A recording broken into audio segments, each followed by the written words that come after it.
Good evening to all. This is Padma Singh and welcome back to पोलपाथ।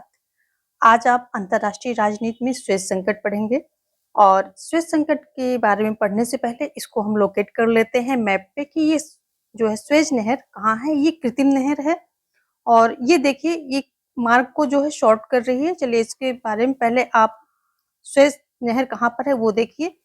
तो ये एक कृत्रिम नहर है और देखिए यहाँ से ये देखिए ये स्वेज नहर है, यहाँ से यहाँ तक कृत्रिम है और ये मिस्र के अधिकार में है। और ये जोड़ करती क्या है, जो ये रेड सी है, लाल सागर को भूमध्य सागर से जोड़ती है, ये करती है।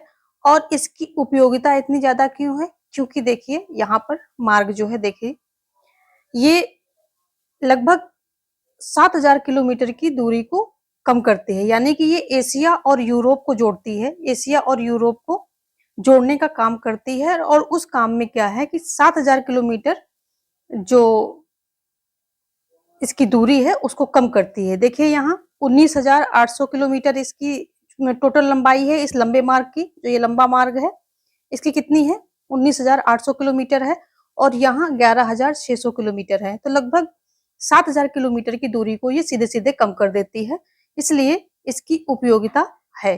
चलिए अब हम आते हैं कि स्वेज संकट क्या है, उस पर देख लेते हैं।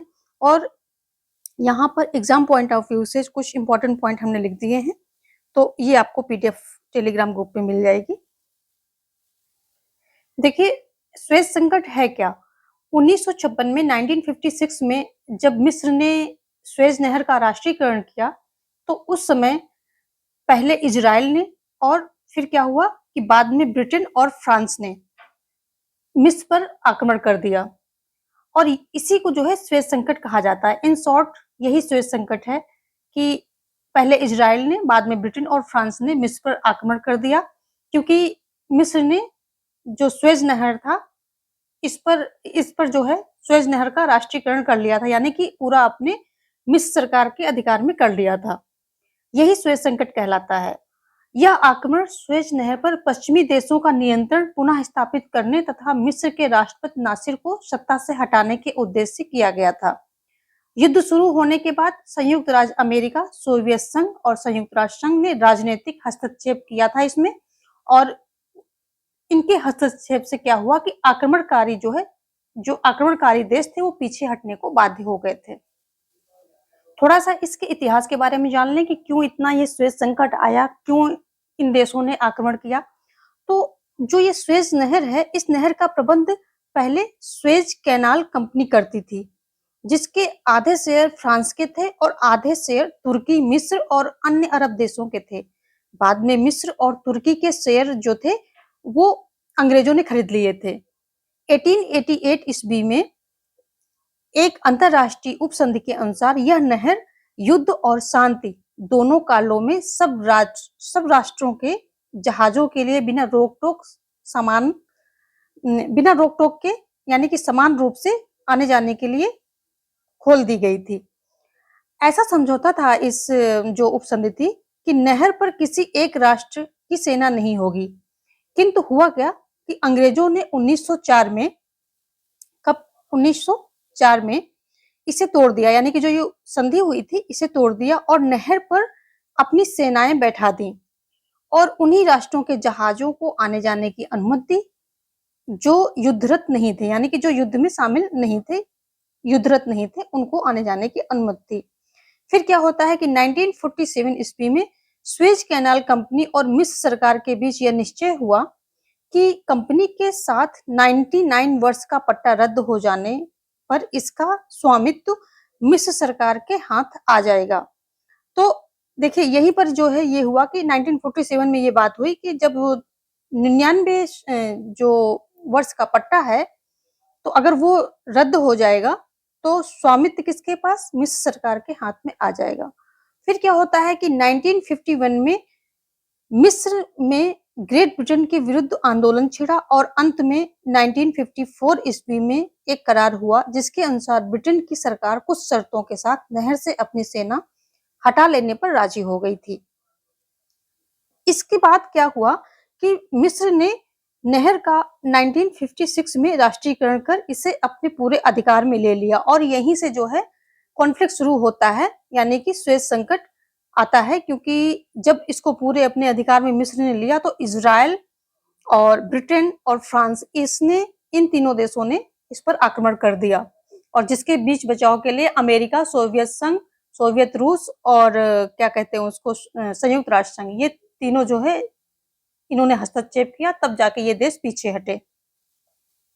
अब ऐसे ही कुछ पॉइंट हमने यहाँ पर दिए हैं। देखिए, सुएज नहर की पृष्ठभूमि क्या है। सुएज नहर की उत्पत्ति का इतिहास बहुत पुराना है।